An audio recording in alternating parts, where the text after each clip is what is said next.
አምባዶ አምላክ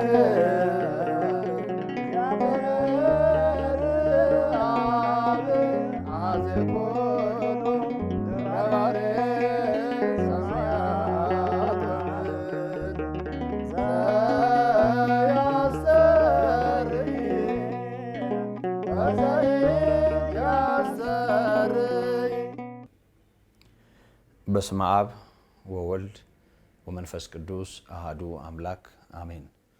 የተወደዳችሁ በሕያው አምላካችን ጸጋና ምሕረት በያላችሁበት ሆናችሁ ከኛ ጋራ ትምህርት ሃይማኖትን እየተካፈላችሁ ቅዱስና ሕያው የሆነውን ጌታ የምታመልኩና የምታከብሩ ጸጋው በጥበብ በአእምሮ ሁሉ ይብዛላችሁ እያልኩ እንደ ጌታችን እንደ መድኃኒታችን እንደ ኢየሱስ ክርስቶስ ጸጋና ምሕረት ከባለፈው የቀጠለውን የትምህርት ሃይማኖት ቀጣይ ክፍል የምንመለከት ይሆናል። እንደምታስታውሱ በትምህርት ሃይማኖት ሁለተኛ ክፍል ስድስተኛ አንቀጽ ላይ ነው ያለነው። ከዚህ በፊት በነበረን መርሃ ግብር በጴንጤናዊው በጲላጦስ ዘመን ስለኛ ተሰቀለ፣ ታመመ፣ ሞተ፣ ተቀበረ፣ በሶስተኛውም ቀን ከሙታን ተለይቶ ተነሳ በቅዱሳት መጻሕፍት እንደተጻፈ የሚለውን አንቀጽ በአንደኛ ቆሮንቶስ ምዕራፍ 15 ቁጥር 3 ላይ ከምናነበው የመጽሐፍ ቅዱስ እውነት ጋር በማያያዝ ከ26 እስከ 36 ዓመተ ምህረት የይሁዳ ገዢ በነበረው በጲላጦስ ዘመን ጌታ ኢየሱስ ክርስቶስ ለሁላችንም የከፈለውን ዋጋ መመልከት መጀመራችንን ታስታውሳላችሁ። የሐዲስ ኪዳን መጻሕፍት ጌታ ኢየሱስ ክርስቶስ ስለ እኛ መሰቀሉን ይነግሩናል።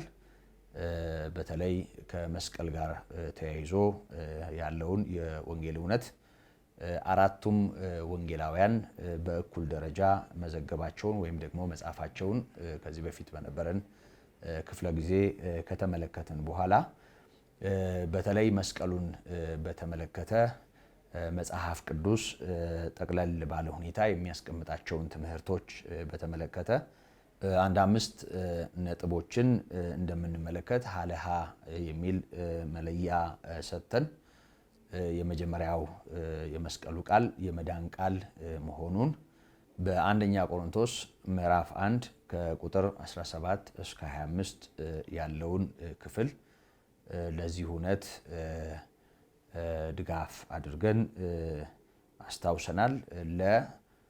የመስቀሉ ቃል ወይም ደግሞ ስለ መስቀል የሚሰበከው ስብከት የሚነገረው ነገር የሚያሳየው ሌላኛው እውነት በሰውና በእግዚአብሔር መካከል በሰውና በሰው መካከል የነበረውን የልዩነት ወሰን ያጠፋ የእግዚአብሔር ሰላም ሆኖ ጌታችን ኢየሱስ ክርስቶስ የከፈለውን ዋጋ በደሙ ይሄን ውጤት ማምጣቱን የሚያስገነዝብ ነው። ይሄም በኤፌሶን ምዕራፍ 2 ከቁጥር 11 ጀምሮ እስከ 19 ከተጻፈው የመጽሐፍ ክፍል የተወሰደ መሆኑንም ጠቆም አድርጌያለሁ።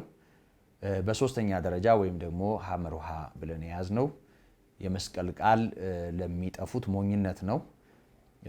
ማለትም ለግሪክ ሰው መጽሐፉ ለግሪክ ሰው ሲል በቁሙ ግሪካውያን ማለቱ ሳይሆን አይሁድ ከሆነው ማህበረሰብ የተለየውን መላውን አሕዛብ ተብሎ የሚታወቀውን ከያዕቆብ ልጆች ውጪ የሆነውን ወይም ከአብርሃም ዘር ውጪ የሆነውን ሁሉ የሚያመለክት ቃል ነው። በተለይ ግን ይሄ መልእክት ከቆሮንቶስ መልእክት ጋራ ከመያያዙ ጋራ ተያይዞ ያለውን ስናይ ደግሞ ያው የግሪክ ፍልስፍና በቆሮንቶሳውያን ዘንድ ምን ያህል ተጽዕኖ እንደነበረው ይታወቃል። እነሱ በራሳቸው ሳይንስ በጊዜው በደረሱበት ዕውቀት ማያረጋግጡትን በእምነት ብቻ የሚታወቀውን እውነት የማይቀበሉ ከመሆናቸው ጋር ተያይዞ በእርግጥ በቁሙ ግሪካውያንን የሚመለከት ሆኖም እናየዋለን። ስለዚህ ለግሪክ ሰው ወይም ደግሞ ለአሕዛብ የጌታችን የኢየሱስ ክርስቶስ መስቀል ጉዳይ ሞኝነት እንደሆነ፣ ለአይሁድ ደግሞ ያው እነሱ ምልክት አነፍናፊዎች ናቸው። በመስቀልና ከመስቀል ጋር ተያይዞ እግዚአብሔር የከፈለውን ዋጋ እንደ ማሰናከያ ባለመቀበላቸው ያው ተፈነጋግለው ወይም ደግሞ ተፍገምግመው መውደቃቸውን ይነግረናል። የሆነ ሆኖ ግን ለኛ ለምናምን የእግዚአብሔር ኃይልና የእግዚአብሔር ጥበብ የሆነው ጌታ ኢየሱስ ክርስቶስ እንደሆነ በአንደኛ ቆሮንቶስ ምዕራፍ 1 ቁጥር 24 ላይ ተጽፏል።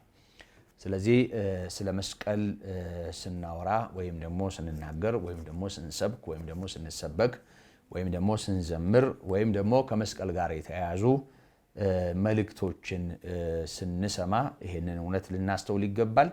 እግዚአብሔር የጠላትን ስራ ያፈረሰበት የእግዚአብሔር ኃይል ነው፣ የእግዚአብሔርም ጥበብ ነው። በሌላ ቋንቋ መስቀል ስለ ክርስቶስ ነው። ራሱ ኢየሱስ ክርስቶስን ማዕከል ያደረገ የእግዚአብሔርን የማዳን ስራ የሚያስገነዝብ የወንጌል እውነት ነው መስቀል።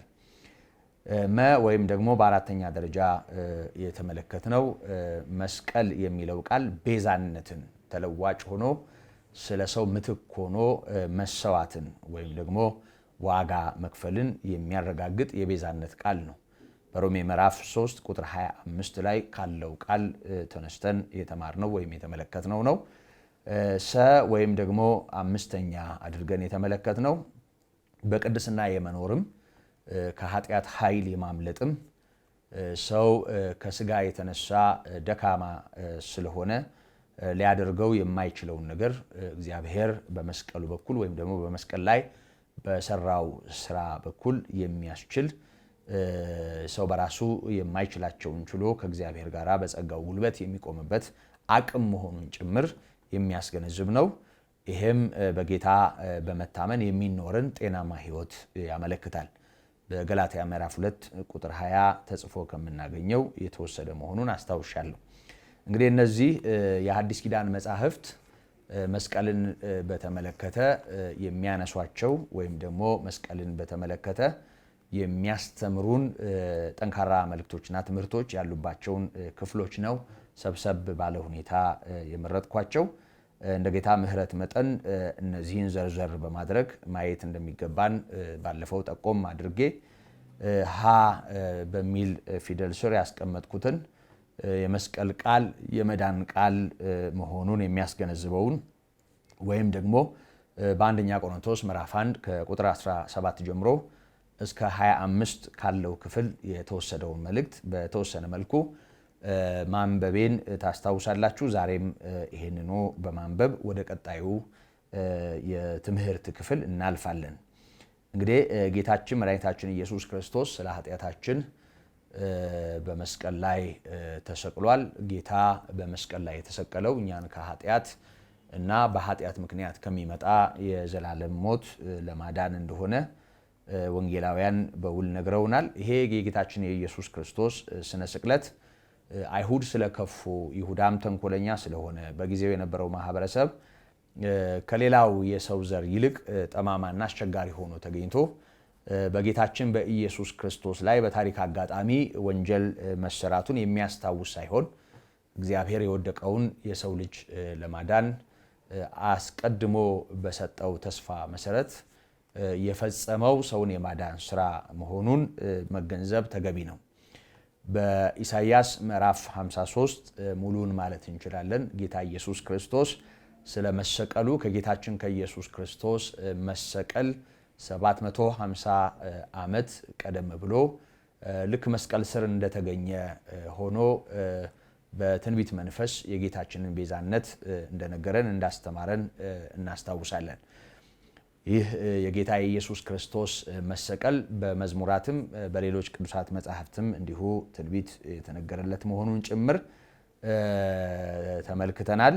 አሁንም በአንደኛ ጴጥሮስ ምዕራፍ 2 ከቁጥር 22 ጀምሮ ተጽፎ እንደምናገኘው ጌታችን መድኃኒታችን ኢየሱስ ክርስቶስ ስለ ኃጢአታችን ራሱን አሳልፎ ሰጥቷል።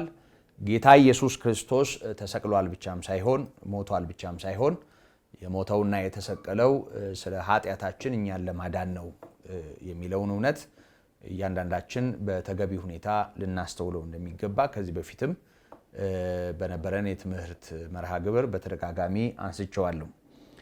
እንግዲህ በጴጥሮስ አንደኛ መልእክት ምዕራፍ 2 ከቁጥር 22 ጀምሮ ያለውን አነበዋለሁ። ኢሳይያስ 53 ጌታችን የኢየሱስ ክርስቶስን ስቅለት በተመለከተ የተመዘገበ በብሉይ ኪዳን ከተጻፉ የትንቢት መጻሕፍት ጎልቶ የምናየው ቤዛነቱን ወይም ደግሞ መሰቀሉን የሚያስታውሰን ክፍል ነው።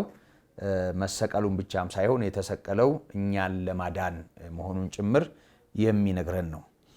ስለዚህ የጴጥሮስን ቀድሜ ሳነበው እንደዚህ ይላል፣ እርሱም ኃጢአትን አላደረገም፣ ተንኮልም በአፉ አልተገኘበትም፣ ሲሰድቡት መልሶ አልተሳደበም፣ መከራን ሲቀበል አልዛተም፣ ነገር ግን በጽድቅ ለሚፈርደው ራሱን አሳልፎ ሰጠ። ለኃጢአት ሞተን ለጽድቅ እንድንኖር እርሱ ራሱ በሥጋው ኃጢአታችንን በእንጨት ላይ ተሸከመ። በመገረፉ ቁስል ተፈወሳችሁ፣ እንደ በጎች ትቅበዘበዙ ነበርና፣ አሁን ግን ወደ ነፍሳችሁ ጠባቂና እረኛ ተመልሳችኋል ይላል። እንግዲህ በክርስቶስ ለሆነው ከጨለማው ስልጣን ማምለጣችንን ለምናምን በእግዚአብሔር የምህረት ጥላ ውስጥ በእግዚአብሔር ጸጋ ዙፋን ስር መገኘታችንን ለምናምን እንደ በጎች ከመቅበዝበዝ ተርፈን በነፍሳችን ጠባቂና እረኛ በጌታ በኢየሱስ ክርስቶስ ጥላ በእረፍት መሆናችንን ለምናምን የተነገረ እግዚአብሔር ምን ያህል ዋጋ ከፍሎ ይህንን እንዳመጣ የሚያስታውስ የመጽሐፍ ክፍል ነው። የኢሳይያስን የትንቢት መጽሐፍ በዚሁ መንፈስ ሆነን ብናነበው መልካም ነው። ኢሳይያስ ምዕራፍ 53 ከቁጥር 1 ጀምሮ እንዲህ ይላል። የሰማነውን ነገር ማን አምኗል? የእግዚአብሔርስ ክንድ ለማን ተገልጧል? በፊቱ እንደ ቡቃያ ከደረቅ መሬትም እንደ ሥር አድጓል። መልክና ውበት የለውም፣ ባየነውም ጊዜ እንወደው ዘንድ ደም ግባት የለውም። የተናቀ ከሰውም የተጠላ የሕማም ሰው ደዌንም የሚያውቅ ነው። ሰውም ፊቱን እንደሚሰውርበት የተናቀ ነው፣ እኛም አላከበርነውም። በእውነት ደዌያችንን ተቀበለ፣ ሕማማችንንም ተሸክሟል። እኛ ግን እንደተመታ በእግዚአብሔር እንደተቀሰፈ እንደተቸገረም ቆጠር ነው። እርሱ ግን ስለ መተላለፋችን ቆሰለ፣ ስለ በደላችንም ደቀቀ። የደህንነታችን ተግሳጽ በእርሱ ላይ ነበር፣ በእርሱም ቁስል እኛ ተፈወስን። እኛ ሁላችን እንደ በጎች ተቅበዝብዘን ጠፋን፣ ከእኛም እያንዳንዱ ወደ ገዛ መንገዱ አዘነበለ። እግዚአብሔርም የሁላችንንም በደል በእርሱ ላይ አኖረ። ተጨነቀ፣ ተሰቃየም፣ አፉንም አልከፈተም። ለመታረድ እንደሚነዳ ጠቦት በሸላቾቹም ፊት ዝም እንደሚል በግ እንዲሁ አፉን አልከፈተም። በማስጨነቅና በፍርድ ተወሰደ። ስለ ሕዝቤ ኃጢአት ተመትቶ ከሕያዋን ምድር እንደተወገደ ከትውልዱ ማን አስተዋለ? ከክፎችም ጋር መቃብሩን አደረጉ፣ ከባለጠጎቹም ጋር በሞቱ ሆኖ ግፍን አላደረገም ነበር፣ በአፉም ተንኮል አልተገኘበትም ነበር። እግዚአብሔርም በደዌ ያደቀው ዘንድ ፈቀደ። ነፍሱን ስለ ኃጢአት መሥዋዕት ካደረገ በኋላ ዘሩን ያያል፣ ዕድሜውም ይረዝማል፣ የእግዚአብሔርም ፈቃድ በእጁ ይከናወናል። ከነፍሱ ድካም ብርሃንን ያያል፣ ደስም ይለዋል። ጻድቅ ባሪያዬ በእውቀቱ ብዙ ሰዎችን ያጸድቃል፣ ኃጢአታቸውንም ይሸከማል። ስለዚህም እርሱ ብዙዎችን ይወርሳል፣ ከኃያላንም ጋር ምርኮን ይካፈላል። ነፍሱን ለሞት አሳልፎ ሰጥቷልና ከአመፀኞችም ጋር ተቆጥሯልና። እርሱ ግን የብዙ ሰዎችን ኃጢአት ተሸከመ፣ ስለ አመፀኞችም ማለደ ይለናል። እንግዲህ ይሄ ትንቢት ከጌታችን ከኢየሱስ ክርስቶስ ልደት 750 ዓመት ቀደም ብሎ የተነገረ ትንቢት መሆኑን ቅድም ጠቆም አድርጌያችኋለሁ።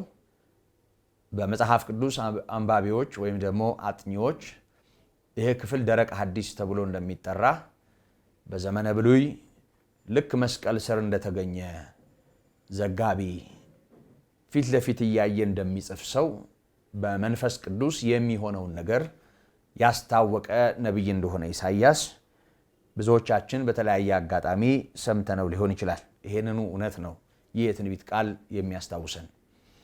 ለማንኛውም ጌታ ኢየሱስ ክርስቶስ ስለ እኛ መሰቀሉን መሰቀል ብቻም ሳይሆን ስለ እኛ መሰቀሉን በደንብ እንድንረዳ በደንብ እንድንገነዘበው የሚያስችል የመጽሐፍ ቅዱስ ክፍል ነው። ይሄንንና ይሄን የመሳሰሉ የመጽሐፍ ቅዱስ ክፍሎችን በማንበብ እግዚአብሔር ምን ያህል እንደወደደንና ምን አይነት ውድ ዋጋ ከፍሎ እንዳተረፈን ልንረዳ ልንገነዘብ ይገባል። የጌታችን የኢየሱስ ክርስቶስ ቤዛነት ወይም ደግሞ ስለኛ መሰዋት በትክክለኛው ትርጉሙ እንዲገባን ልናስተውላቸው የሚገቡ ቃላት ይኖራሉ። እነዚህን ቀደም ብዬ ጠቆም አደርጋቸዋለሁ። መስዋዕት ወይም ደግሞ መስዋዕት ማቅረብ የሚለውን ቃል፣ ማስተስሪያ የሚለውን ቃል ደግሞም ቅዱሳት መጻሕፍት ስለ ደም የሚሉንን ወይም ደግሞ ስለ ደም የሚለውን፣ ስለ ማስታረቅ ወይም ደግሞ ስለ እርቅ የተጻፈውን፣ ስለ ቤዛነት የተጻፈውን ወይንም ስለ መዋጀት ወይም ዋጆ የተጻፈውን እንደ ቃሉ መገንዘብ ጠቅለል ባለ ሁኔታ ስለ እኛ የተሰቀለው ጌታ ኢየሱስ ክርስቶስ በመሰቀሉ ያደረገልንን በመቸንከሩ ያደረገልንን እንድንረዳ ያደርገናል። በደንብ እናስተውል። ብዙ ጊዜ መስቀል የሚለውን ቃል ብዙ ሰው በቀጥታ ትርጉሙ ነውና የሚረዳው መሰቀያ የሆነውን ዕፅ ወይም ደግሞ እንጨት ወይም ደግሞ ጌታ ኢየሱስ ክርስቶስ እንዲሰቀልበት በግፍ ትከሻው ላይ የተጫነበትንና በእግዚአብሔር ፈቃድ በቀደመ ዕውቀቱ ጌታ ኢየሱስ ክርስቶስ የተቸነከረበትን ግዑዝ ነገር ነው የሰው ሁሉ ሕሊና በቀጥታ የሚያስበው። ነገር ግን መግቢያዬ ላይ እንደጠቆምኩት መስቀል የሚለው ቃል ወደኛ ሕይወት ሲመጣ የመስቀሉን ቃል መሆኑን መገንዘብ ይኖርብናል። ቅዱስ ጳውሎስም የመስቀሉ ቃል ለሚጠፉት ሞኝነት፣ ለእኛ ለምንድን ግን የእግዚአብሔር ኃይል ነው ያለን። የመስቀሉ ቃል ማለት ደግሞ በመስቀል ላይ የሆነውን የሚያስገነዝብ የወንጌል እውነት ማለት ነው። ከዛ ባሻገር ልንዘነጋው የማይገባ አንድ ትልቅ እውነት በመጀመሪያው ቃል የነበረው በእግዚአብሔር ዘንድ የነበረው ራሱም እግዚአብሔር የነበረው ከሆነው አንዳች እንኳ ያለ እርሱ አልሆነም የተባለለት ቅድመ ዓለም የነበረው የተፈጠሩ ሁሉ በሚፈጠሩበት ጊዜ የነበረ ብቻም ሳይሆን በቃልነቱ ስልጣን ሰማይ ምድር እንዲፈጠር ቃል ሆኖ የሰራ የዕብራውያኑ ጸሐፊ በዕብራውያን ምዕራፍ 1 የመጀመሪያው አንቀጽ ላይ ዓለማትን በፈጠረበት በልጁ በዚህ ዘመን መጨረሻኛን ተናገረ እንዳለ ዓለማት የተፈጠሩበት አካል ያለው ወይም አካላዊ ቃል የሆነው ቃል ዮሐንስ 1 ቁጥር 1 ላይ እንዲህ ባለ ሁኔታ ከተገለጠ በኋላ ቁጥር 14 ላይ ቃል ሥጋ ሆነ ጸጋና እውነትን ተሞልቶ በእኛ አደረ ይለናል። ሥጋ የሆነው ጸጋና እውነትን ተሞልቶ በእኛ ያደረው እኛን ስለማዳን በሥጋ የተገለጠውና የተዳሰሰው አካላዊው ቃል ወይም አካል ያለው ቃል ቅድመ ዓለም የነበረው ቃል በመንፈስ ቅዱስ ግብር አስደናቂ በሆነ የመንፈስ ቅዱስ ሥራ በፍጹም ቅድስና ከድንግል ማርያም የተወለደውና በመስቀል ላይ የተቸነከረው እርሱ ቅድመ ዓለም ቃል የነበረ በእግዚአብሔር ዘንድ የነበረ እግዚአብሔር የነበረ ሥጋ የሆነና እኛን ለመታደግ የሚያስችለውን ቦታ ወይም ስፍራ ወይም ደግሞ ሁኔታ ሥጋን ገንዘብ በማድረግ የያዘ በዚህም ምክንያት የተሰቀለ መሆኑን እናያለን። ይሄ ማለት ምን ማለት ነው? ጌታ ኢየሱስ ክርስቶስ በሥጋ የተገለጠ ባይሆን ኖሮ መለኮት የሆነውን ቃል የሆነውን ቅድመ ዓለም የነበረውን መንፈስ የሆነውን መያዝም መዳሰስም መስቀልም መቸንከርም አይቻልም። በሥጋ የተገለጠ አምላክ ነው በመስቀል ላይ የዋለው። ስለዚህ ስለ መስቀሉ ቃል ስንነጋገር በመስቀል ላይ ስለተሰቀለው ሥጋ ስለሆነው ቃል ነው የምናወራው። በመስቀል ላይ ስለተሰቀለው ሥጋ ስለሆነው ቃል እና በመስቀል ላይ ለሰው ልጅ ደህንነት ስለተከፈለው ውድ ዋጋ ነው የምንነጋገረው። ስለዚህ የመስቀል ቃል ማለት በሌላ ቋንቋ ክርስቶስ ስለሆነው ኢየሱስ የሚነገር የወንጌል መልእክት ማለት ነው። በሰውና በእግዚአብሔር መካከል ያለውን የጸብ ግድግዳ ስለናደው ስላፈረሰው ስለ ክርስቶስ ኢየሱስ የሚነገር የምስራች ማለት ነው። ስለ ቤዛችን፣ ስለ አዳኛችን፣ ስለ ጌታችን፣ ስለ መድኃኒታችን እግዚአብሔር በክርስቶስ አማካኝነት ለሰው ሁሉ ስላደረገው ነገር የሚነገር የምስራች ማለት ነው።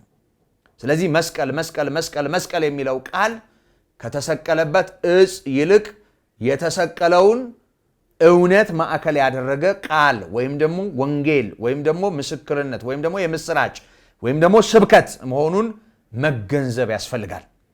ስለዚህ ወገኖቼ ይህንን ከዚህ በፊት በተለይ መስቀል የሚለውን ቃል በተረጎምንበት ጊዜ ጌታ ኢየሱስ ክርስቶስ በተሰቀለበት ጊዜና ከዛ በፊት በነበረው ወቅት ደግሞም እስከ 70 ዓመተ ምህረት ድረስ በምድሪቱ ምን ያህል ሰዎችን የሮም ሰዎች በስቅላት እንደቀጡ የመጽሐፍ ቅዱስ መዝገበ ቃላት የሚያስታውሰንን አስታውሻችኋለሁ ወይም የሚነግረንን አስታውሻችኋለሁ። ስለዚህ ስለ መስቀል ስንናገር በሌላ ቋንቋ ስለ ክርስቶስ ነው የምንናገረው። ስለ እግዚአብሔር ኃይል ነው የምንናገረው። ስለ እግዚአብሔር ጥበብ ነው የምንናገረው።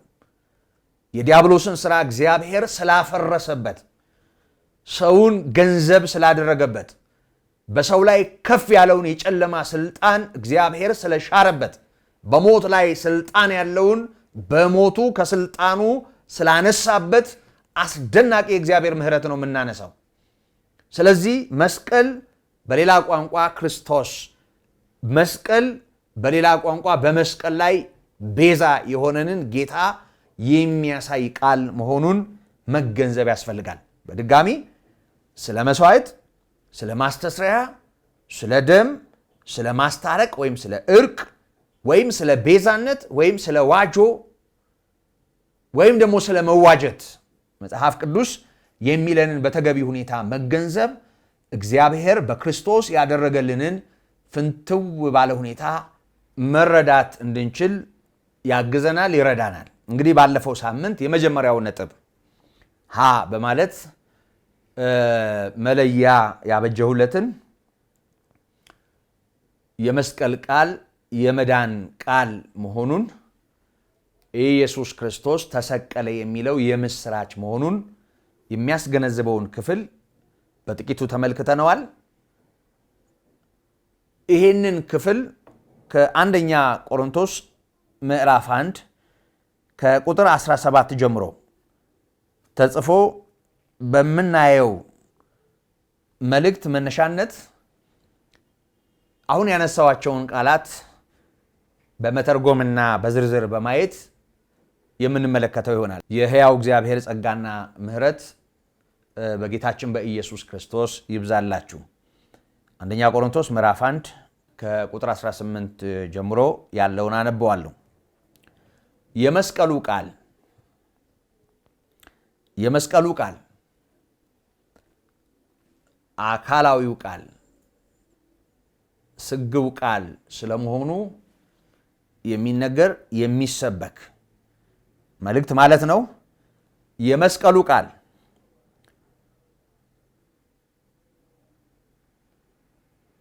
ለሚጠፉት ሞኝነት፣ ለእኛ ለምንድን ግን የእግዚአብሔር ኃይል ነውና ይላል። የምንድነው ስላመን ነው። የሚጠፉት ደግሞ ስለማያምኑ ነው። ለሚጠፉ ለማያምኑ ሞኝነት ነው። ለምናምን ለምንድን ደግሞ የእግዚአብሔር ኃይል ነው። የእግዚአብሔር ኃይል ነው። የጥበበኞችን ጥበብ አጠፋለሁ፣ የአስተዋዮችንም ማስተዋል እጥላለሁ ተብሎ ተጽፏልና። ጥበበኛ የት አለ? ጸሐፊስ የት አለ? የዚህች ዓለም መርማሪስ የት አለ? እግዚአብሔር የዚህችን ዓለም ጥበብ ሞኝነት እንዲሆን አላደረገምን? በእግዚአብሔር ጥበብ ምክንያት ዓለም እግዚአብሔርን በጥበቧ ስላላወቀች በስብከት ሞኝነት የሚያምኑትን ሊያድን የእግዚአብሔር በጎ ፈቃድ ሆኗልና። መቼም አይሁድ ምልክትን ይለምናሉ፣ የግሪክ ሰዎችም ጥበብን ይሻሉ። እኛ ግን የተሰቀለውን ክርስቶስን እንሰብካለን። የተሰቀለውን በመስቀል ላይ የተቸነከረውን ክርስቶስን እንሰብካለን። በጣም ከሚደንቁኝ መልእክታት መካከል ነው ይሄ። መቼም መሰቀል ወይም ደግሞ ተሸናፊ ሆኖ በመስቀል ላይ መዋል ከላይ ጳውሎስ እንደተናገረው ሞኝነት ለመሆኑ፣ አቅመ ቢስነት ሆኖ ለመተርጎሙ፣ መሸነፍ ሆኖ ለመተርጎሙ ምንም የመዝገበ ቃላት ትርጉም አያስፈልገውም። መጥቶ የሚጥል አሸናፊ፣ ተመቶ የሚወድቅ ተሸናፊ፣ ሮጦ የሚቀድም አሸናፊ፣ በሩጫ የሚቀደም ተሸናፊ፣ የሚገደል ተሸናፊ፣ የሚገድል አሸናፊ፣ በተለያየ ሁኔታ ተጽዕኖ ማድረግ የሚችል አሸናፊ፣ ተጽዕኖ የተደረገበት ተሸናፊ መሆኑ በምናውቀው የዓለማችን የሰው ልጆች አጠቃላይ ግንዛቤ የተለየ ትርጉም የማያስፈልገው እውነት ነው። ግን ይህንን የተለመደ ሁሉ የሚስማማበትን የጋራ ቋንቋና ሁኔታ የገለበጠ አስገራሚ እግዚአብሔር ሥራ ነው በጌታችን በኢየሱስ የተከናወነ። ለዚህ ነው ጳውሎስ ሽባ የተረተረውን፣ ጎባጣ ያቀናውን፣ ዕውር ያበራውን፣ በባህር ላይ የተራመደውን፣ ውሃን ወደ ወይን ጠጅ የቀየረውን፣ በጥቂቱ በሺዎች የመገበውን፣ እጁን ዘርግቶ ባህርን ጸጥ ያደረገውን ጌታ ኢየሱስ ክርስቶስ በኃይል ያደረጋቸውን ነገሮች እያስታወሰ ጌርጌሴኖን የነበረውን ያንን በአጋንንት እስራት ውስጥ የነበረውን ሰው በፈወሰው ጊዜ በውስጡ የነበሩ የረከሱ መናፍስትን እንዴት ባለ ኃይል እንዳሳደደ፣ ከዛ ሰው የወጡ አጋንንት ወደ 2000 ከዛ በላይ በሆኑ እሪያዎች ወይም አሳሞች ውስጥ ገብተው እንዴት አጣድፈው ወደ ባህር ይዘዋቸው እንደገቡ እናስታውሳለን። ይሄንን እያስታወሰ ይሄንን ያደረገውን ማለት ሲቀል፣ እንደ ዓለም ቋንቋ የእኛ ጌታ ይሄን ይችላል ማለት ሲቀል፣ ግን ሁሉን የሚችል ጌታ ምንም እንደማይችል ራሱን ባዶ አድርጎ ከመገለጡ ጋር ተያይዞ ቃል ሥጋ ከመሆኑ ጋር ተያይዞ የሁላችንንም በደል መሸከም በሚችልበት ሁኔታ ነቢዩ ኢሳይያስ እንደተናገረ ከኛ እያንዳንዱ ወደ ገዛ መንገዱ አዘነበለ፣ እግዚአብሔር ግን የሁላችንን በደል በእርሱ ላይ አኖረ እንዳለ የሰዎችን በደል መሸከም በሚችልበት ሁኔታ ራሱን በትህትና ዝቅ አድርጎ የከፈለውን ዋጋ ጠላትን ካሳደደበት፣ አጋንንትን ካስጨነቀበት፣ ቅዱሱ የእግዚአብሔር ልጅ ከአንተ ጋር ምን አለን? አውቀንሃል፣ ልታጠፋን መጣህን? እባክህ ወደ ጥልቁ አትስደደን ብለው ሲያለቃቅሱ፣ አጋንንት እንዲህ ባለው ሁኔታ ሲጨነቁ ከታዩበት የወንጌል እውነት በላይ ለመስቀሉ የሚገርም አይነት ትኩረት ሰጥቶ አይሁድ ምልክትን፣ የግሪክ ሰዎችም ጥበብን ይሻሉ፣ እኛ ግን የተሰቀለውን ክርስቶስን እንሰብካለን ማለቱ በመስቀል ላይ ጌታ ኢየሱስ ክርስቶስ ለአባቱ ፈቃድ ራሱን አስገዝቶ የሰዎችን በደል ወይም ኃጢአት ተሸክሞ ለመሰዋት የሄደበት መንገድ ምን ያህል የእግዚአብሔር ክንድ የእግዚአብሔር የማዳን ኃይል የተገለጠበት አስደናቂ ነገር መሆኑን በመገንዘብ ነው። ወገኖቼ እኛ ግን የተሰቀለው ክርስቶስን እንሰብካለን አለ። ይህ ለአይሁድ ማሰናከያ፣ ለአሕዛብ ሞኝነት ነው፣ ለተጠሩት ግን አይሁድ ቢሆኑ የግሪክ ሰዎችም ቢሆኑ ከየትኛውም ዓለም ከየትኛውም የሰው ሁኔታ ሕዝብ ቢሆን አሕዛብ፣ የተገረዘ ቢሆን ያልተገረዘ፣ በየትኛውም የዓለም ዳርቻና ጽንፍ የትኛውንም አይነት ያኗኗር የቋንቋ ባህልና ሁኔታ ይዞ ሰው ይኑር፣ ለተጠሩት ግን አይሁድ ቢሆኑ የግሪክ ሰዎች ቢሆኑ የእግዚአብሔር ኃይልና የእግዚአብሔር ጥበብ የሆነው ክርስቶስ ነው ይላል። እንግዲህ ኢየሱስ እርሱ ክርስቶስ ነው። ክርስቶስ የእግዚአብሔር ኃይልና የእግዚአብሔር ጥበብ ነው። የዲያብሎስን ሥራ ያፈረሰ የእግዚአብሔር ጥበብ፣ ደግሞም የወደቀውን እግዚአብሔር ያነሳበት የእግዚአብሔር ኃይል ነው። ለዚህ ነው እሱን እንሰብካለን የሚለው። ይህን ካለ በኋላ ለተጠሩት አይሁድ ቢሆኑ የግሪክ ሰዎችም ቢሆኑ የእግዚአብሔር ኃይልና የእግዚአብሔር ጥበብ የሆነው ክርስቶስ ነው። ከሰው ይልቅ የእግዚአብሔር ሞኝነት ይጠበባልና የእግዚአብሔርም ድካም ከሰው ይልቅ ይበረታልና። እግዚአብሔር ደክሞ አያውቅም፣ ግን አንዴም ስለ ሁላችን አንዴ ስለ ሰው ሁሉ የከፈለውን ዋጋ ያስታውሰናል። የእግዚአብሔር ድካም ከሰው ብርታት ይበረታል፣ ከሰው ይልቅ የእግዚአብሔር ሞኝነት ይጠበባል። ሰው በጣም ብልጦ ነው፣ ሰው በጣም ገባኝ ብሎ፣ ሰው በጣም ተመራመርኩ ብሎ፣ ሰው በጣም በቃ ደረስኩበት ብሎ በብዙ ጥረት በዓመታት ልፋት ከትውልድ ወደ ትውልድ እየተላለፈ በመጣ ጥናት ቴክኖሎጂ ልዩ ልዩ አይነት ሁኔታ የፈለገው ጣራ ላይ ይድረስ። ከሰው ብርታት የእግዚአብሔር ድካም፣ ከሰው ጥበብ የእግዚአብሔር ሞኝነት እሱ ይጠበባል ወይም ይበልጣል ሲል እናየዋለን። ምክንያቱም ሰው በዚህ ሁሉ እድገቱ ሞትን መርታት አልቻለም። ሰው በዚህ ሁሉ የመጠቀ ዕውቀቱ ከሞት ኃይል መትረፍ አልቻለም። ጌታ ኢየሱስ ክርስቶስ ከዘላለም ሞት እኛን ለማስመለጥ የተገለጠ ኃጢአታችንን ተሸክሞ ስለ ሁላችንም የቃተተ የተሰቀለ ደግሞም የሞተ የተቀበረና ሞትን ድል አድርጎ የተነሳ መሆኑን እንረዳለን። ክብር ለአምላካችን ይሁን። የተወደዳችሁ በእግዚአብሔር ጸጋ አብራችሁን ይህንን እውነት የምትካፈሉ ጸጋው በጥበብና በአእምሮ ይብዛላችሁ። ካፍታ ቆይታ በኋላ ይህንኑ ቀጥለን የምንመለከት ይሆናል።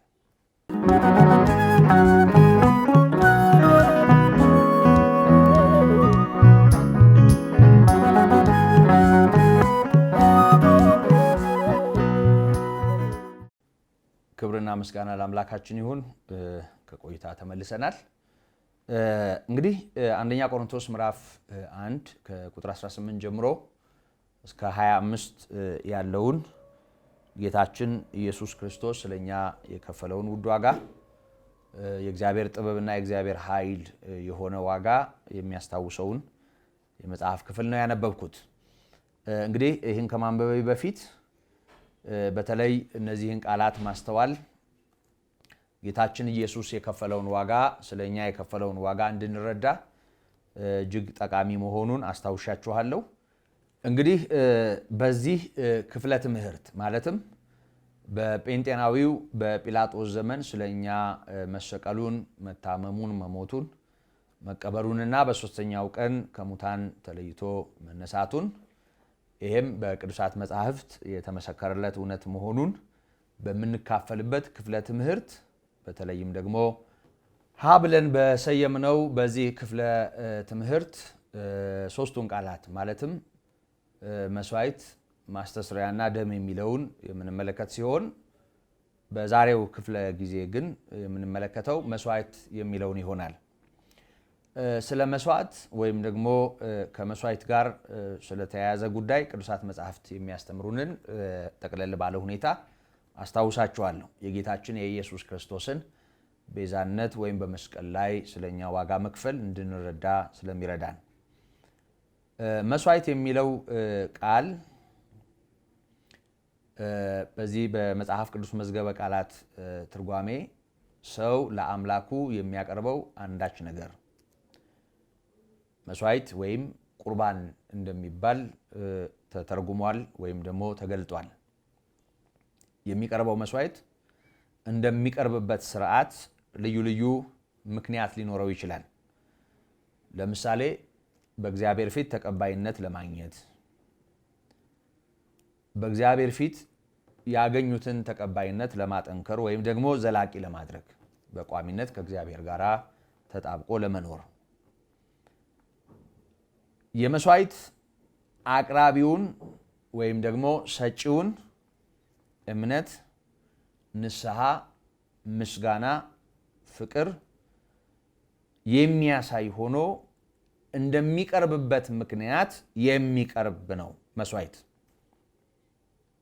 በእርግጥ መስዋዕት የሚለውን ቃል ስናነሳ ብዙ ጊዜ አእምሯችን ላይ የሚመጣው ከእስራኤል ዘሥጋ ጋር የተያያዘው በተለይም ከብሉይ ኪዳን ጋር የተያያዘውና ከዛም በፊት ከብሉይ ኪዳንም በፊት እንግዲህ ብሉይ ኪዳንን ብሉይ ኪዳን ያሰኘው ኪዳን ሲናይ ተራራ ላይ የተከናወነው ውል ወይም ስምምነት እንደሆነ ይታወቃል። ያም በሙሴ ዘመን ከጌታችን ከኢየሱስ ክርስቶስ ልደት 1500 ዓመት ቀደም ብሎ የተከናወነ ነው።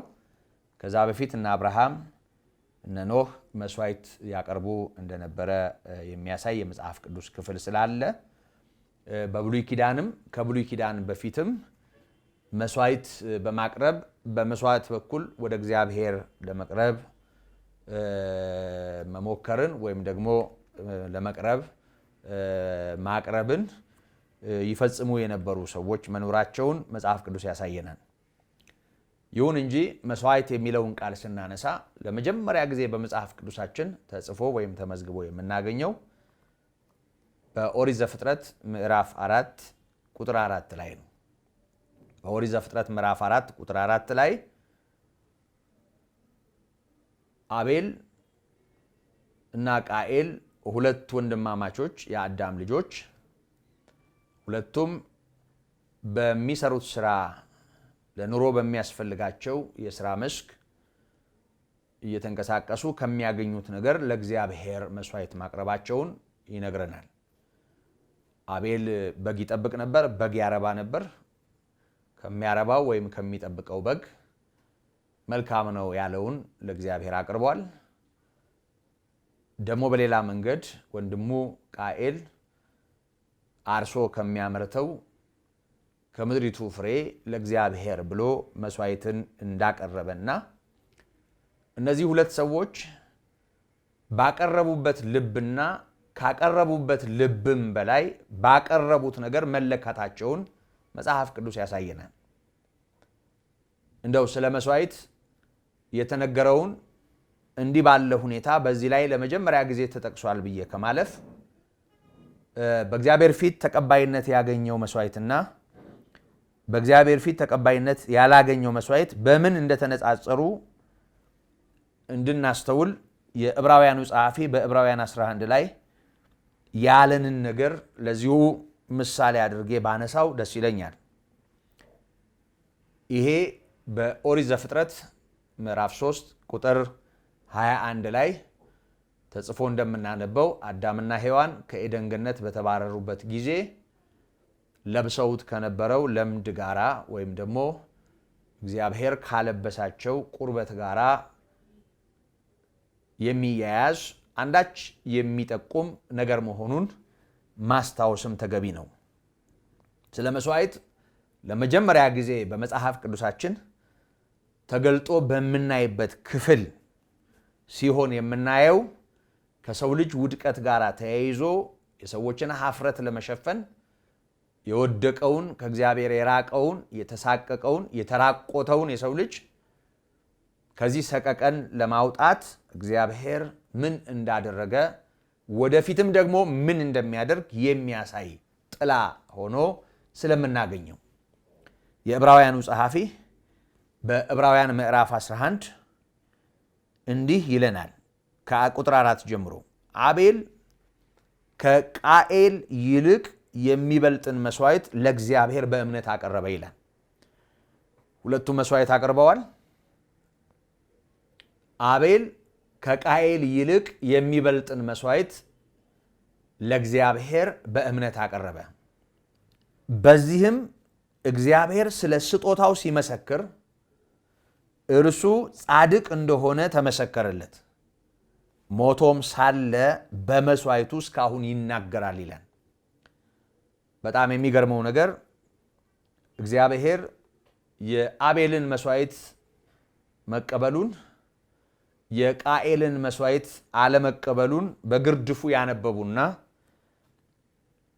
በሐዲስ ኪዳን በዕብራውያኑ ጸሐፊ የተተረጎመውን አንድ ላይ በማገናዘብ ያላዩ ሰዎች አቤል ለእግዚአብሔር መስዋዕት ሲያቀርብ ጸጉሩ ያላረረውን፣ ቀንዱ ያልከረከረውን ወይም ያላረጀውን በጣም ጥሩ መስዋዕት መርጦ በጣም ደስ በሚል ልብ በእምነት አቀረበ። ቃኤል ግን ምን እግዚአብሔር አይበላው ብሎ አሰስገሰሱን ዝም ብሎ ሰብስቦ አቀረበ። ስለዚህ እግዚአብሔር ወደ አቤልና ወደ መስዋዕቱ ሲመለከት ወደ ቃኤልና ወደ መስዋዕቱ አልተመለከተም። ምክንያቱም ያቀረበበት ልብና ያቀረበው ነገር ልክ ስላልሆነ የሚል ትርጉም ሰጥተውታል።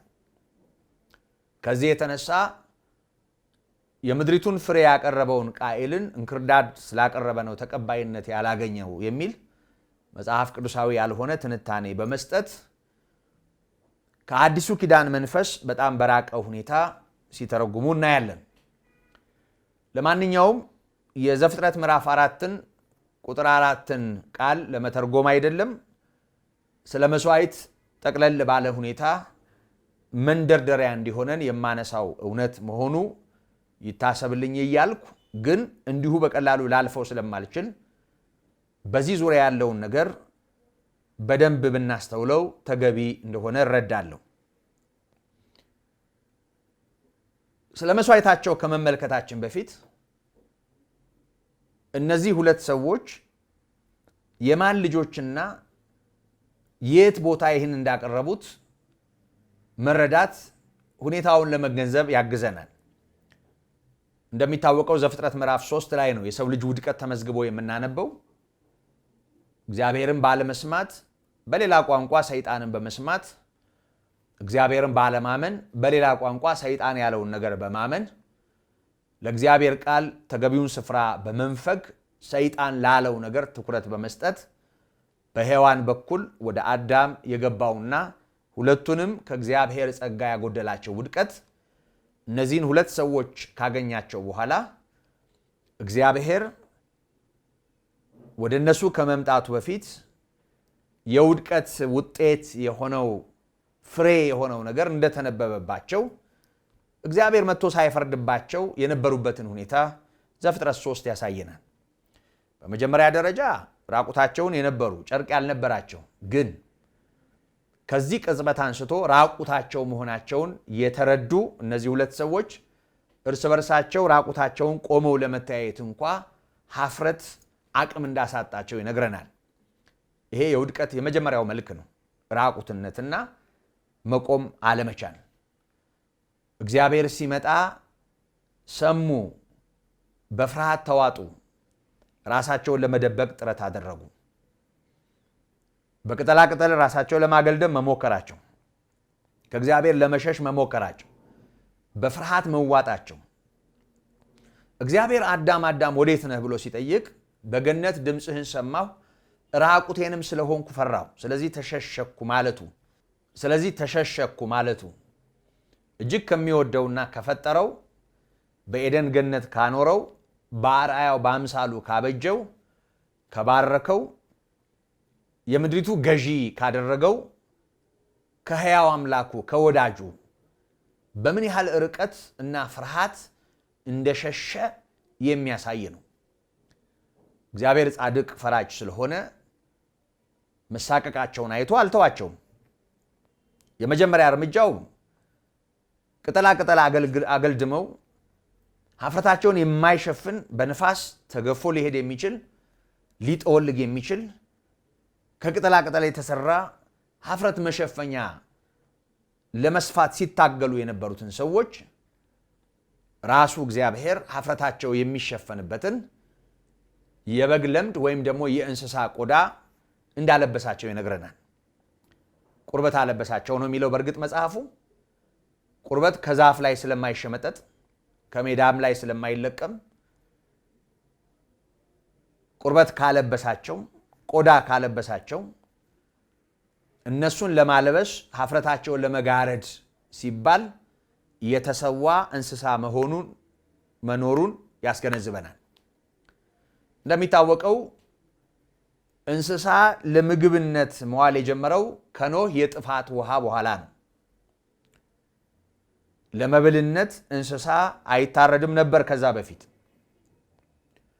ስጋውን ለመብላት ሳይሆን ሀፍረት ለመሸፈን ብቻ የተሰዋ መስዋዕት መኖሩን የሚያሳይ ሆኖ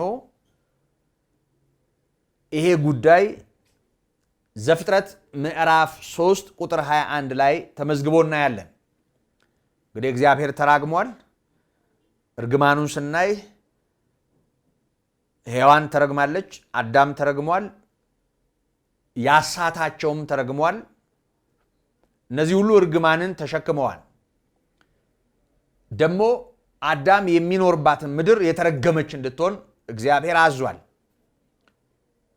እነዚህን የእርግማን ቃላት ስንመለከት እግዚአብሔር በአዳም ላይ አዳምን ባሳታቸው በሔዋንም ላይ ሔዋንን ባሳተው በዲያብሎስም ላይ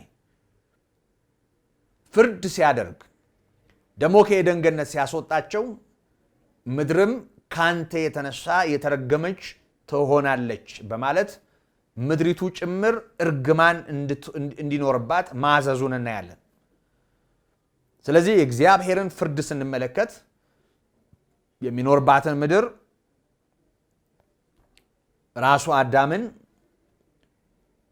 ሰይጣንን ያደመጠችውን ሔዋንን፣ እነዚህን ያሳተውን ሰይጣንን ፍርድ እንዲህ ባለ ሁኔታ ሲያገኛቸው በጣም በሚያስገርም ሁኔታ የእግዚአብሔር ቁጣ የእግዚአብሔር ፍርድ ያልተላለፈው በእንስሳት ላይ እንዳልሆነ እንመለከታለን።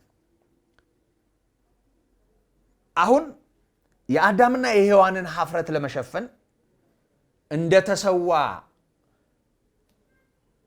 የሚያስታውሰንን የመስዋዕት ስርዓትና አቤል በእምነት ያቀረበውን ነገር ስንመለከት በጣም በሚገርም ሁኔታ የዕብራውያኑ ጸሐፊ አቤል በእግዚአብሔር ፊት ተቀባይነት ያገኘበት ነገር ከአቤል የግል ማንነት በላይ ያቀረበው መሆኑ ያሳየናል። ቃል በቃል አነበዋለሁ። አቤል ከቃኤል ይልቅ ማለት ከቃኤል የሚበልጥ ማለት ነው። የሚበልጥን መስዋዕት ለእግዚአብሔር በእምነት አቀረበ ይላል። ለእግዚአብሔር አቅርቧል፣ በእምነት አቅርቧል። ለእግዚአብሔር ነው ያቀረበው፣ በእምነት ነው ያቀረበው። ግን የሚገርመው ነገር ለእግዚአብሔር ማቅረቡንና በእምነት ማቅረቡን አይደለም ሚዛን የደፋ አድርጎ ያስቀመጠው፣ መቃረቢያውን ነው። ወደ እግዚአብሔር መስዋዕት ይዘው ለመቅረብ የመጡበትን ሁኔታ ሳይሆን ራሱ መስዋዕቱን ነው ሚዛን ላይ ያወጣው። አቤል ከቃየል ይልቅ የሚበልጥን መስዋዕት ለእግዚአብሔር በእምነት አቀረበ።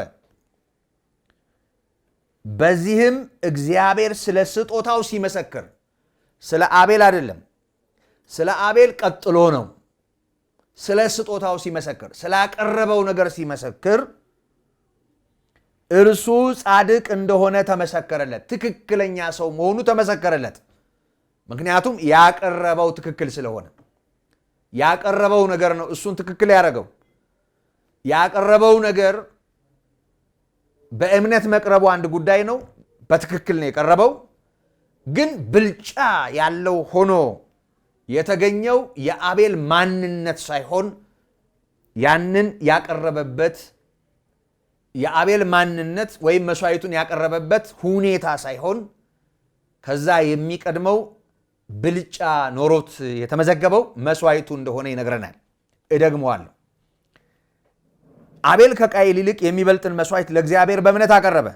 በዚህም እግዚአብሔር ስለ ስጦታው ሲመሰክር እርሱ ጻድቅ እንደሆነ ተመሰከረለት ይላል። ሞቶም ሳለ ማለት አቤል አሁን የለም፣ ሞቶም ሳለ ግን በመስዋዕቱ እስካሁን ድረስ ይናገራል ይላል። የአቤል ተቀባይነት መስዋዕቱን ማዕከል ያደረገ ነው ማለት ነው። መስዋዕቱ ብልጫ ነበረው ማለት ነው። ምንድነው ብልጫው? ገበሬ ነው ይሄ፣ አርሶ ሊያመጣ የሚችለውን ያቀረበው። ከብት ያረባል፣ ካለው ነው ያቀረበው። ሁለቱም ያላቸውን ያቀረቡት። ነገር ግን በዚህ የመስዋዕት ስርዓት ውስጥ የምናስተውለው አንድ ትልቅ እውነት እርግማን ካልወደቀበት፣ እግዚአብሔር ካልረገመው ፍጥረት መስዋዕት ይዞ በመምጣት በእግዚአብሔር ፊት ያንኑ በእምነት በማቅረብ ትክክለኛ ሆኖ ተገኘ አቤል።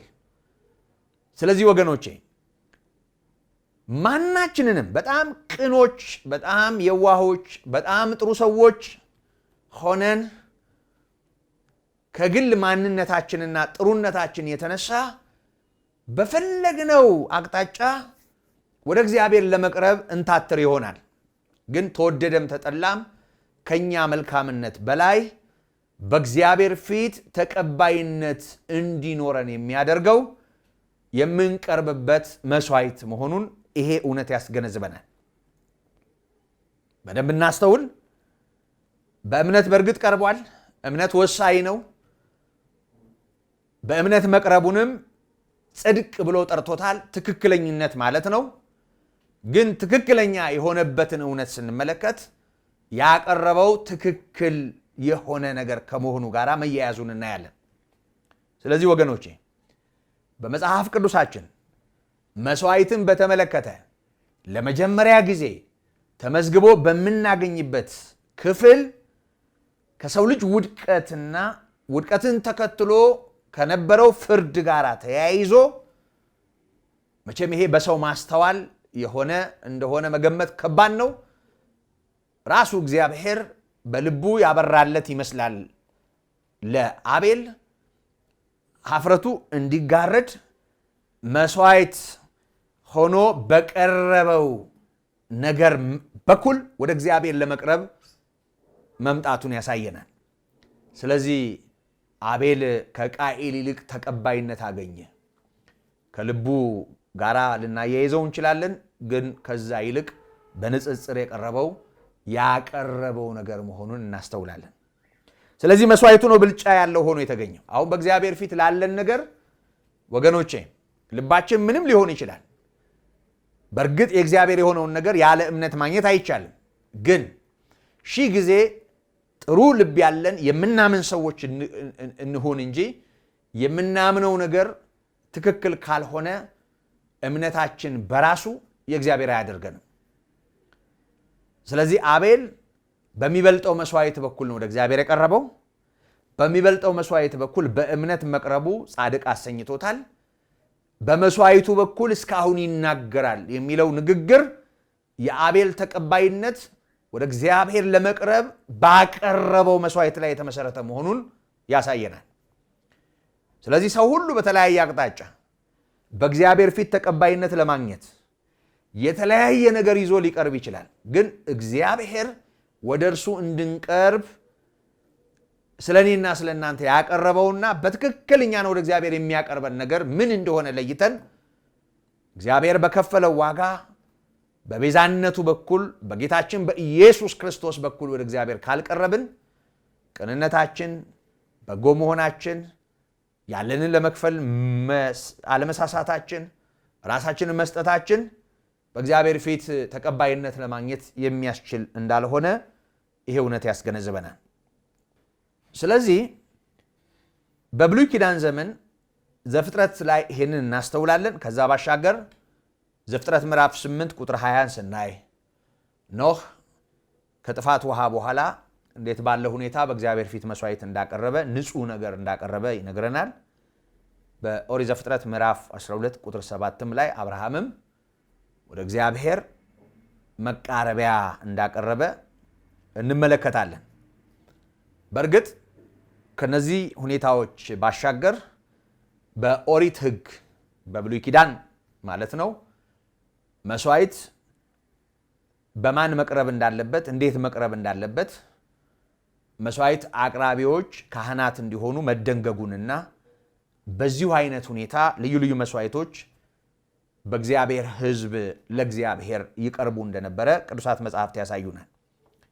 በኦሪት ዘኍልቍ ምዕራፍ 3 ቁጥር 10 ላይ ይህንን እናስተውላለን። መስዋዕቱን በተመለከተ ከስጋ ከእህልና ከመጠጥ ይቀርብ እንደነበረ ይነግረናል። ከስጋ በሚሆንበት ጊዜ ነውር ከሌላቸው ማለትም በሕግ ጽዩፋን ናቸው ተብለው ከታገዱት የተለዩ ነውር የሌለባቸው፣ ከዛም ባሻገር ደግሞ አካላቸው ላይ የሚቀርቡት መስዋዕት ላይ የተለያየ ጉዳት የሌለባቸው ንጹሐን እንዲቀርቡ ያዛል። ዘሌዋውያን ምዕራፍ 22 ከቁጥር 17 ጀምሮ እስከ 25 ባለው ክፍል።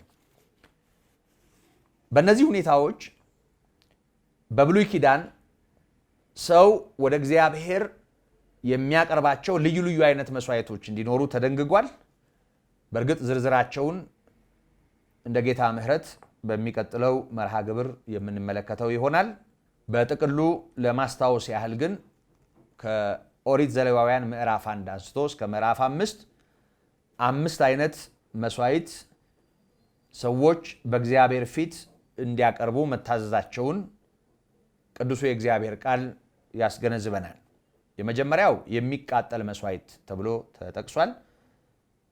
ዘሌዋውያን ምዕራፍ 1 ላይ ሙሉውን ምዕራፉን ስናነብ ማለትም ከቁጥር 1 እስከ 17 ያለውን ክፍል ስናነብ የምናስተውለው ነው። ሁለተኛው የእህል ቁርባን ነው። በምዕራፍ 2 ከቁጥር 1 እስከ 16 ያለውን ስናነብ የምንረዳው ሲሆን ሶስተኛው በምዕራፍ 3 ከቁጥር 1 ጀምሮ እስከ 17 ባለው ክፍል ተጽፎ እንደምናነበው የደህንነት መስዋዕት ይባላል። አራተኛው የኃጢአት መስዋዕት ይባላል። ይሄም ምዕራፍ 4 ከቁጥር 1 እስከ 35 በተጻፈው ክፍል በዝርዝር የተመዘገበ ነው። አምስተኛውና የመጨረሻው ምዕራፍ 5 ኦሪት ዘሌዋውያን ከቁጥር 1 ጀምሮ እስከ ቁጥር 19 በተጻፈው ክፍል የምናነበው የበደል መስዋዕት ተብሎ በግልጽ የተመዘገበው መስዋዕት ነው። እንግዲህ እነዚህ 5ቱ መስዋዕቶች ሰው በእግዚአብሔር ፊት የሚያቀርባቸው ናቸው። እንዴት ባለ ሁኔታ መቅረብ እንዳለባቸውና ምን አይነት ነገሮች መቅረብ እንዳለባቸው በዝርዝር ስለተጻፈ እናንተ እነዚህን እንድታነቧቸው እየጋበዝኩ በሚቀጥለው መርሃ ግብር ከዚሁ ጋራ ተያይዞ ወዳለው መልእክት እንመጣለን። የጌታ ጸጋና ሰላም እንዲሁም ምሕረት ይብዛልን።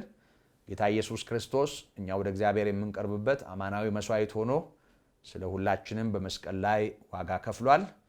ጌታ ተሰቀለ የሚለውን ስንመለከት የከፈለው ዋጋ ምን ያህል እንደሆነ እንድንረዳና እንዲሁ ተሰቀለ የሚል በአራት ነጥብ የተደመደመ ግንዛቤ ብቻም ሳይሆን እግዚአብሔር በዛ ውስጥ ለሰው ያደረገውን ነገር በመረዳት የተከፈለልን ዋጋ ክብር እንድናስተውለው ነው በዚህ መጠን መመልከት ያስፈለገን።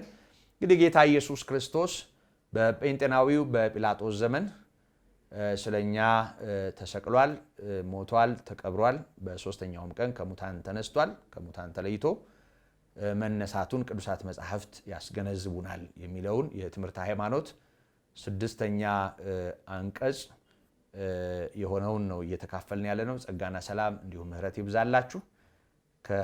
ከመጀመሪያው ክፍል ያልጨረስነውን ወይም ያልደመደምነውን በመደምደም እንግዲህ ወደ ቀጣዩ ደግሞ በሚቀጥለው ሳምንት እንሻገራለን። ጸጋና ሰላም እንዲሁም ምሕረት ይብዛላችሁ። ወስብሐት ለእግዚአብሔር።